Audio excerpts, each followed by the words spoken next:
कोल्हापुरात दुपारच्या वेळी घडणाऱ्या एका प्रकारामुळे कोल्हापूरकरांची दुपारची झोप मात्र उडालेली। या घटनेनंतर कोल्हापुरात घरचे देवघरही सुरक्षित आहे की नाही असा सवाल विचारला जात होता। सकाळी देवपूजा केल्यानंतर दुपारी मात्र देवघरातील देवच गायब झाल्याच्या धक्कादायक घटनांनी नागरिक चांगलेच त्रस्त झालेले।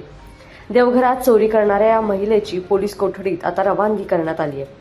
त्याचं झालं असं, घरची कामं आवरून दुपारच्या वेळी आराम करणाऱ्या लोकांचा डोळा लागला की ही एक महिला घरात चोर पावलाने शिरायची। इकडे तिकडे कुठेही न जाता ही महिला थेट देवघरात जायची आणि देवाच्या मूर्ती लंपास करायची। या महिलेचे कोल्हापूर शहरातील 2 ठिकाणचे सीसीटीव्ही व्हिडिओही व्हायरल झाले होते। साने गुरुजी वसाहतीतील मानसी लक्ष्मीकांत खरे वय 50 या देवाच्या मूर्ती चोरणाऱ्या महिलेला लक्ष्मीपुरी पोलिसांनी सोमवारी अटक केली आहे। पोलिसांनी तिच्याकडे अधिक चौकशी केली असता 2 गुन्ह्यांचा उलगडा झालाय। या महिलेकडून 14 मूर्ती, 3 निरंजन आणि चांदीचे दागिने असा 3.25 लाखांचा मुद्देमाल पोलिसांनी जप्त केलाय।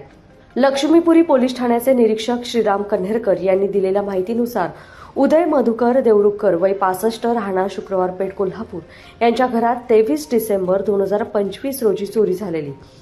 देवरुखकर यांच्या घरात चोरट्याने दुपारच्या वेळेत उघड्या दरवाजातून शिरून देव्हाऱ्यातील चांदीच्या मूर्ती लंपास केलेल्या, तर उत्तरेश्वर पेठेतील ज्योती किरण मगदुम वय 43 यांच्या घरातील देवाच्या मूर्ती आणि चांदीचे पैंजण चोरीला गेलेले।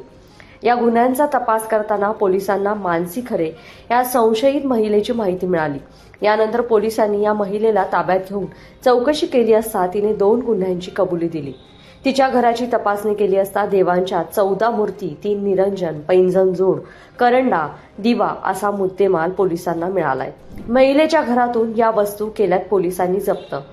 लक्ष्मी मूर्ती 4, गणपतीच्या मूर्ती 3, चांदीचे टाक 2, कृष्णाच्या मूर्ती 1, मारुतीची मूर्ती 1, दत्त मूर्ती 1, साईबाबांची मूर्ती 1, स्वामी समर्थांची मूर्ती 1, अन्नपूर्णेची मूर्ती 1, 3 निरंजन, करंडा 1, पैंजणाचा 1 जोड आणि 1 दिवा। या महिलेकडून पोलिसांनी 3.25 लाखांच्या मूर्ती आणि दागिने जप्त केले।